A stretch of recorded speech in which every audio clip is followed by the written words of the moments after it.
Di malam syukuran ulang tahunnya yang ke-25, dunia Anindita Wijoyo runtuh.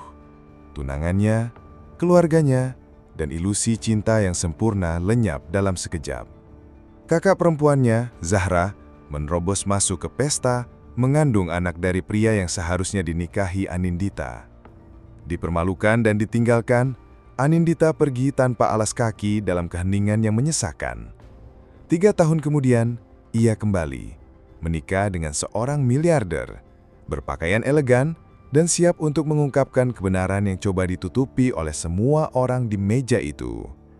Selamat datang di kisah yang memikat ini. Silakan duduk dengan nyaman, dan mari kita selami ceritanya.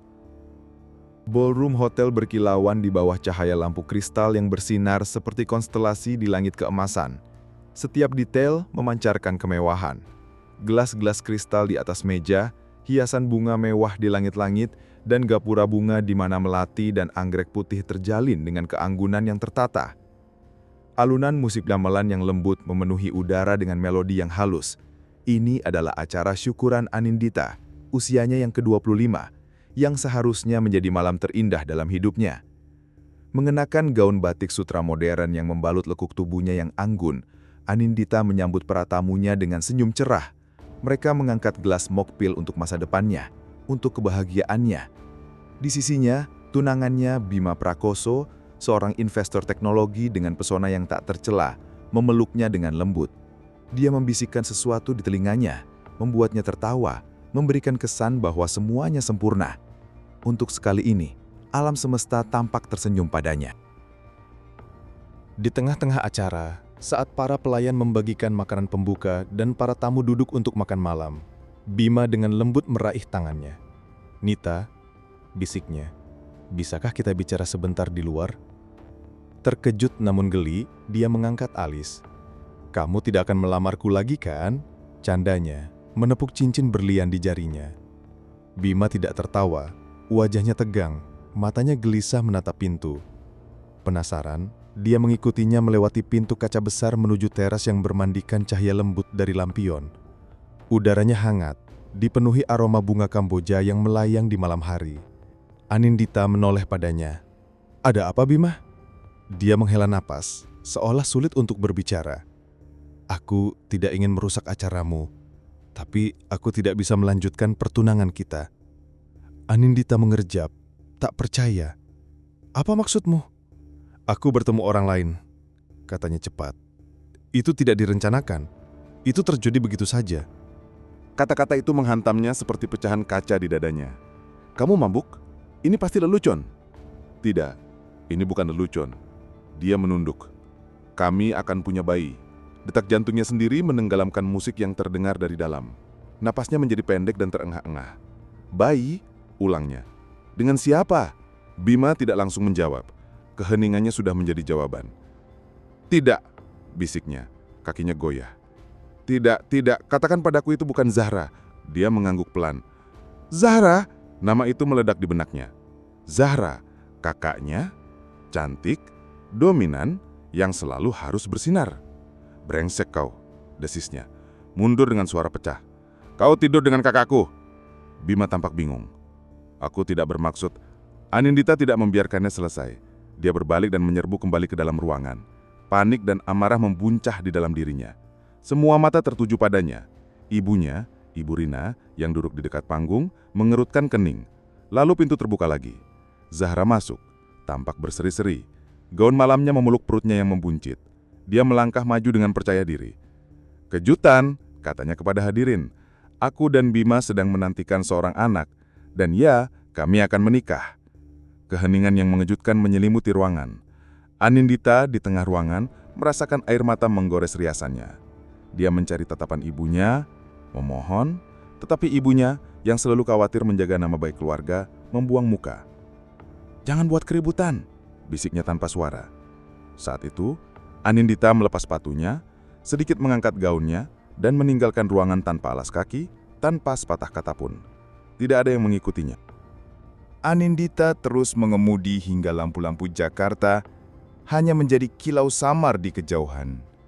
Saat fajar, ia tiba di Anyer, sebuah kota pantai kecil. Ia menyewa sebuah studio kecil di atas toko lokal. Tempat itu sederhana, tapi menjadi tempat perlindungannya. Ia memutus kontak dengan semua orang, menghapus media sosialnya. Anindita Wijoyo tidak ada lagi. Di sini, ia hanyalah Nita. Paginya dimulai dengan laut. Ia mendapatkan pekerjaan di sebuah warung kecil di tepi pantai. Pemiliknya, Ibu Sari, seorang wanita berusia 60-an, mempekerjakannya tanpa banyak bertanya. Perlahan-lahan, Nita mulai pulih. Ia mulai melukis lagi.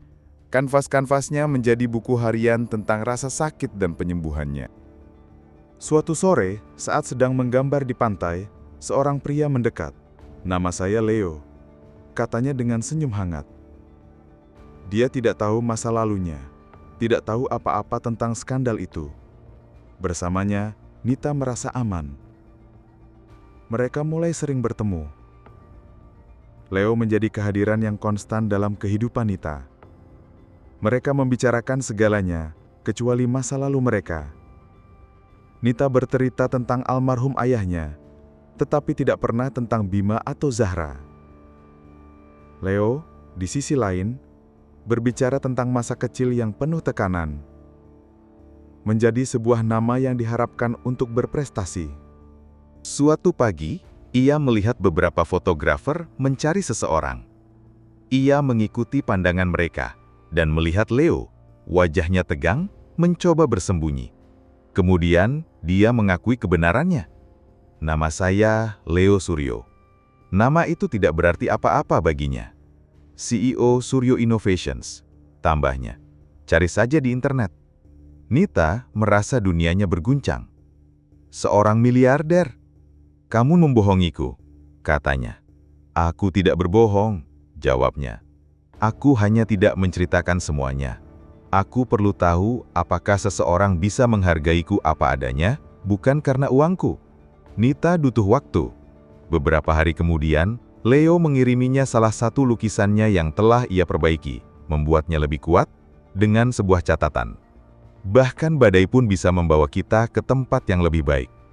Untuk pertama kalinya setelah bertahun-tahun, hatinya berdebar penuh harapan. Akad nikah mereka berlangsung di sebuah villa pribadi di Bali. Sebuah surga ketenangan yang menghadap ke laut. Sederhana dan intim. Anindita mengenakan kebaya putih sederhana, dengan mahkota bunga Kamboja di rambutnya. Leo mengenakan setelan jas sederhana tanpa formalitas berlebihan. Hanya ada kedamaian dan dirinya. Ijab kabul mereka adalah bisikan yang tulus. "Aku tidak berpikir aku bisa percaya lagi," kata Anindita. "Tapi kamu membuatku percaya pada kebahagiaan." Leo menjawab, "Kamu adalah satu-satunya hal nyata yang kutemukan dalam hidup yang penuh ilusi." Ciuman mereka lembut dan tentram. Mereka merayakannya dengan makan malam sederhana sambil memandang matahari terbenam. "Apakah kamu memikirkan mereka?" tanya Leo.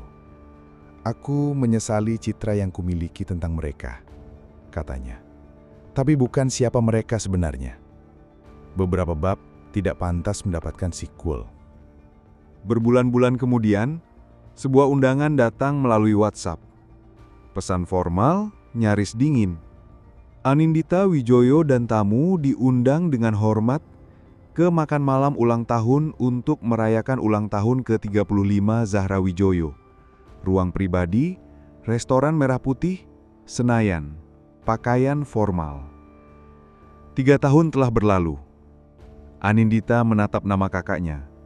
Selama berhari-hari, ia merenung, lalu suatu pagi ia memutuskan, "Aku akan pergi." Dia tidak langsung memberitahu Leo. Leo menemukannya seminggu kemudian, sedang mencoba gaun sutra berwarna hijau zamrud, anggun sekaligus tajam. "Kamu yakin?" tanyanya. "Aku tidak pergi untuknya," jawabnya. "Aku pergi untuk diriku sendiri." Restoran di Senayan itu sangat mewah dan elegan. Saat mereka memasuki ruang pribadi, keheningan yang berat menyelimuti. Zahra ada di sana, membeku, dengan segelas minuman di tangannya. Bisik-bisik pun pecah. Anindita melangkah ke dalam cahaya, posturnya tak tergoyahkan. Di sisinya, Leo Suryo menunjukkan senyum sopan. Wajah Zahra memucat. Anindita, katanya akhirnya. Kamu datang. Anindita mengangguk. Kamu mengundangku. Makan malam dimulai dalam suasana tegang. Di tengah makan, Anindita berdiri. Aku tahu ini tidak direncanakan. Mulainya suaranya tenang namun tegas. 3 tahun yang lalu, di sebuah acara yang tidak jauh berbeda, aku merayakan pertunanganku. Dan dalam satu malam, semuanya runtuh. Dia menoleh ke arah kakaknya. Itu kamu, Zahra. Kamu mengumumkan bahwa kamu mengandung anaknya. Bahwa kalian akan menikah menggantikanku. Kamu tidak pernah meminta maaf. Kamu tersenyum. Desahan kaget terdengar di seluruh ruangan. Tapi inilah kebenarannya. Lanjutnya, pergi adalah hal terbaik yang pernah terjadi padaku. Itu memaksaku untuk menemukan diriku sendiri. Dan dengan melakukan itu, aku menemukan sesuatu yang nyata. Pandangannya tertuju pada Leo. Aku datang bukan untuk menyakiti siapapun. Aku datang karena penyembuhan pantas disaksikan. Kebenaran pantas mendapatkan suara. Dan malam ini, suara itu adalah milikku. Zahra berdiri, gemetar. Anindita, bisiknya. Aku memaafkanmu, kata Anindita. Sungguh, tapi aku tidak lupa. Dan aku tidak akan pernah lagi memberi ruang bagi mereka yang mencoba menghapuskanku. Mata Zahra berkaca-kaca. Aku minta maaf, desahnya. Aku percaya padamu, jawab Anindita. Tetapi, mempercayaimu bukan berarti mempercayaimu. Beralih kepada hadirin, dia menambahkan, bagi mereka yang melihatku jatuh dan tidak mengatakan apa-apa, jangan datang mencariku sekarang setelah aku belajar untuk berdiri tegak. Kemudian, dia dan Leo meninggalkan ruangan, meninggalkan keheningan yang berat dan sebuah perayaan yang bukan lagi miliknya.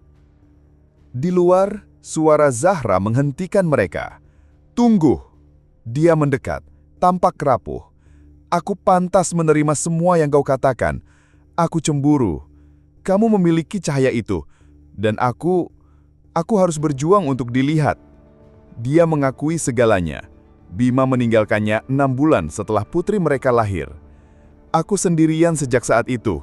Dan malam ini, aku sadar bahwa aku telah berubah menjadi sesuatu yang mengerikan. Maafkan aku, Nita. Ibu mereka, Ibu Rina, juga keluar sambil menangis. Ibu mengkhianatimu, bisiknya. Ibu lebih memilih menghindari rasa malu daripada melindungi putri ibu. Anindita menatap mereka, kakak dan ibunya, yang hancur oleh penyesalan. Aku memaafkan kalian berdua, kata Anindita dengan tulus. Tapi aku tidak mau kalian ada di hidupku lagi. Tidak ada kartu ulang tahun, tidak ada acara minum kopi. Ini bukan hukuman, ini adalah perlindungan. Dia meraih tangan Leo dan berjalan pergi, tidak merasakan kemenangan, tetapi akhirnya merasa bebas. Kembali di hotel, dia berdiri di balkon. Bagaimana perasaanmu? Tanya Leo. Bersih, bisiknya. Seolah-olah aku akhirnya meletakkan beban yang tidak kusadari aku bawa selama ini. 6 bulan kemudian, Anindita meresmikan Galeri Anindita di Anyer, sebuah tempat perlindungan untuk karya-karyanya dan karya seniman muda. Dia tidak pernah lagi menyebut nama kakaknya di depan umum. Di rumah mereka di tepi pantai, dia dan Leo menjalani kehidupan yang tenang. Cinta mereka tumbuh tanpa syarat. Di usianya yang ke-30, di pantai yang sama tempat ia bertemu Leo, ia menulis surat untuk dirinya yang lebih muda, memasukkannya ke dalam botol dan membiarkannya hanyut ke laut. Dulu ia kehilangan segalanya, tetapi ia telah membangun sesuatu yang lebih baik dari puing-puing. Moral dari cerita ini adalah bahwa ketahanan dan cinta diri memungkinkan seseorang untuk mengatasi pengkhianatan yang paling menyakitkan. Anindita belajar untuk memilih dirinya sendiri, untuk sembuh dan menemukan kebahagiaan sejati, bukan dengan membalas dendam, tetapi dengan membebaskan diri dari belenggu masa lalu. Kisah ini menekankan pentingnya memaafkan demi diri sendiri, menetapkan batasan yang sehat, dan mengakui bahwa beberapa perpisahan diperlukan untuk memungkinkan kelahiran kembali. Kita telah sampai di akhir cerita ini. Saya harap cerita ini memikat Anda. Tinggalkan komentar, bagikan pemikiran Anda, dan jangan lupa untuk mengikuti kisah-kisah mengharukan lain.